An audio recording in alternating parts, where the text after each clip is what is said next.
మరొకసారి విదేశీ పర్యటనకి వెళ్ళారు చంద్రబాబు గారు. అక్కడ కూడా మళ్ళీ కంపెనీల వేటలో ఉన్నారు. ఎలా ఉంటుంది అమరావతి కానీ ఇటు కంపెనీలు కానీ వస్తే ఒకసారి? చంద్రబాబు నాయుడు అంటేనే అభివృద్ధి. చంద్రబాబు నాయుడు ఫేస్ని చూసే చాలామంది పెట్టుబడిదారులు వస్తారు.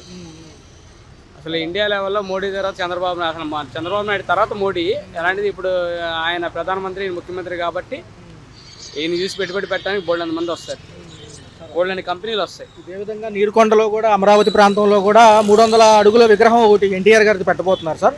మాజీ ప్రభుత్వాలు కొంచెం వాగ్వాదం చేసినప్పటికీ కూడా ప్రజలు ప్రపంచవ్యాప్తంగా ఉన్న తెలుగు ప్రజలు ఇచ్చే విరాళంతో చేస్తామంటున్నారు. ప్రజాధనం ఏమి దుర్వినియోగం అవుతుంటున్నారు. ఎలా ఉంది ఆ విషయం? అసలు తెలుగువాడు అంటేనే గుర్తొచ్చేది ఎన్టీ రామారావు గారు అండి. ఫస్ట్ ఎన్టీ రామారావు గారి విగ్రహం పెడతామంటున్నారు. వీళ్ళు ఏంటంటే ప్రతిపక్షాలు ఏంటంటే ఇది ప్రభుత్వ డబ్బుతో పెడతామంటున్నారు కదా, ప్రభుత్వ డబ్బుతో ఎలా పెడతారని అడుగుతున్నారు. కానీ వాళ్ళు చెప్పేది ఏంటంటే వీళ్ళకి తెలియని విషయం ఏంటంటే వీళ్ళందరూ ఎన్ఆర్ఐలందరూ ఫండ్స్ వేసుకొని ఆ విగ్రహం పెట్టడానికి రెడీ అయ్యారు. ఇదే విధానంగా చూసుకుంటే సార్ ఆ 1750 కోట్లకు సంబంధించి మెడికల్ కాలేజీలు పెట్టొచ్చు అనేది వీళ్ళ వాదన. ఎప్పుడైతే క్లారిటీ ఇచ్చారో మళ్ళీ చడి చప్పులు లేకుండా ఉన్నారు. ఏదైనా రాద్దాంతో చేయడం కామన్ అంటారా మాజీ ప్రభుత్వం? అసలు పీపీపీ అనే విధానమే తెలియదు వీళ్ళకి. పీపీపీ అంటే ఏంటో కూడా తెలియదు ఈ వైఎస్ఆర్సీపీ నాయకులకి. కాబట్టి దాని గురించి ఇంక మాట్లాడటం వేస్ట్. ఒక్కసారి ఒక 10-15 ఏళ్ళు సమయం ఇవ్వగలిగితే అమరావతి రూపురేఖలన్నీ కూడా ఒక కొలిక్కి వస్తాయి అంటున్నారు. అందులోనూ 2029 కల్లా ఒక 40% కంప్లీట్ అవుతుంది అంటున్నారు. 15 సంవత్సరాలు అక్కర్లేదు సార్, 10 సంవత్సరాలు ఇస్తే చాలు. చంద్రబాబు నాయుడు ఏంటో చూపిస్తాడు, పవన్ కళ్యాణ్ అంటే ఏంటో చూపిస్తారు. ఇద్దరు 10 సంవత్సరాలు కలిసి ఉంటే చాలు. జగన్ అనేవాడు ఉంటాడో లేడో అప్పుడు తేలిపోద్ది. ఒక మాటలో చెప్పాలంటే 2029 ఎలా ఉండబోతుంది సార్? మాజీ నాయకులు మేమే అంటున్నారు, కానీ యంగ్ లీడర్షిప్ ఉన్నారు కదా పవన్ కళ్యాణ్ గారు, లోకేష్ గారు. ఎలా ఉంటుంది? ప్రజల ఆలోచన ఎలా ఉంటుంది? ప్రస్తుతానికైతే ప్రజలు అనేవాళ్ళు ప్రశాంతంగా బతుకుతున్నారు. ఎవరి పనులు వాళ్ళు చేసుకుంటున్నారు, ఎవరి వ్యాపారాలు వాళ్ళు చేసుకుంటున్నారు, ఎవరి ఆశలు వాళ్ళ దగ్గరే ఉన్నాయి. ఇప్పుడు అదే కనుక మొన్న ఎలక్షన్స్ ముందు ప్రజలు ఎంత భయభ్రాంతులకు గురయ్యారో ఓటేసే ప్రతి ఒక్కరికి తెలుసు. అందుకు కాబట్టే కదా వీళ్ళకి 164 ఇచ్చారు, వాళ్ళకి 11 పెట్టి కూర్చోబెట్టారు పక్కన. ఎవరైనా ఇంత చెత్తగా ఓడిపోరు కదా బాగా చేస్తుంటే పరిపాలన. జనాల్ని భయపెట్టి ఎంతకాలం పరిపాలన ఎవడూ చేయలేడు ప్రజాస్వామ్య వ్యవస్థలో. ఆ విధంగా ఏంటంటే చంద్రబాబు నాయుడు మీద ఆల్రెడీ 2014లో కూడా నమ్మకంతోనే ఓట్లు వేశారు. అదేవిధంగా ఒక్క ఛాన్స్ ఇద్దామని ఇచ్చారు. ఆ ఒక్క ఛాన్స్లో ప్రజలకు పెద్ద సినిమా చూపించాడు జగన్మోహన్ రెడ్డి. కాబట్టే ప్రజలు రిలీఫ్గా ఉన్నారు. మళ్ళీ వీళ్ళిద్దరికీ వేస్తారు. దీంతో పాటు సీనియర్ ఎన్టీఆర్ గారి విగ్రహం నీరుకొండ ప్రాంతంలో అమరావతిలో పెట్టబోతున్నారు సార్. 300 అడుగులు ఎత్తు అంటున్నారు.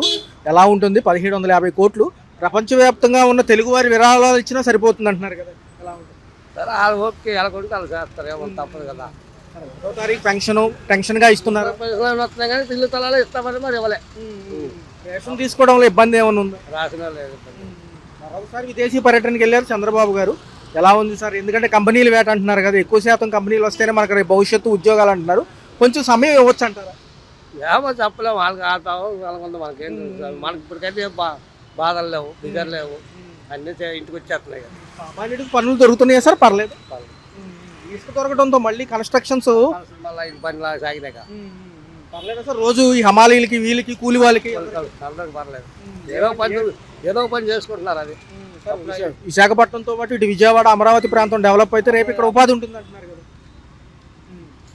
మనకేం ఇళ్ల స్థలాలకు కొంచెం సమయం పట్టినా ఇస్తామంటుంది.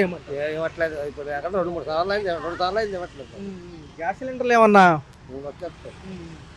కొంచెం తగ్గినట్టు ఏమన్నా అనిపిస్తున్నాయి సార్? అలాగే ఉన్నాయి. అలాగే ఉంది. నిత్యావసర సరుకులు ధరలు ఏమన్నా తేడా ఉన్నాయి? అవే అంతే మరి, ఎప్పటికప్పుడే మార్పు ఏముంది. పర్లేదు సార్. పవన్ కళ్యాణ్ గారు ఉప ముఖ్యమంత్రి కదా, ఆయన పనితీరు ఎలా ఉంది? బాగుంది, మరి సూపర్గా ఉంది. అది ఒక 10-15 ఏళ్ళు ఉంటే అమరావతి చూడొచ్చా? పర్లేదు, చూడొచ్చు. ఉంటే చూడవచ్చు అనుకోవచ్చు. దాంతోపాటు వాళ్ళు ఏమంటున్నారంటే ఇక్కడ ఉద్యోగాలు ఇస్తే కనుక చాలా బాగుంటుంది కదా, పక్క రాష్ట్రాలకు వెళ్ళకుండా అంటున్నారు. ఇస్తే అంతకన్నా మంచిదే. ఏమో ఇస్తాడేమో పవన్ కళ్యాణ్ చెప్తాను సార్. ఇక్కడ భూ రేట్లు ఎలా ఉన్నాయి ప్రజెంట్? పర్లేదు అంటారు, కొంచెం ఊపందుకున్నాయి? మా భూముల సంగతి అయితే మనకు తెలవండి. వ్యాపారాలు కొంచెం డల్గా ఉన్నాయి అంటున్నారు. ఎందుకు సార్? పండగ అందరూ ఊళ్ళు వెళ్ళిపోయారు, పాటలు లేవు, సరుకులు రావట్లేదు. అది కూరగాయలు అందరూ ఎట్టుగా పల్లెటూళ్ళు వెళ్ళిపోయినారు కదా, జలాలు లేదు, పాటలు లేవు, రావట్లేదు. చూస్తే అందరూ యంగ్ లీడర్స్ అవుతున్నారు. రేపు పవన్ కళ్యాణ్ గారు కానీ లోకేష్ గారు కానీ ఇటు పక్క మన ఎవరైతే ఉన్నారు జగన్ గారు కూడా ఉన్నారు కాబట్టి ఎలా ఉంటుంది అంటారు? ముగ్గురికి పోటీ ఉంటుందా?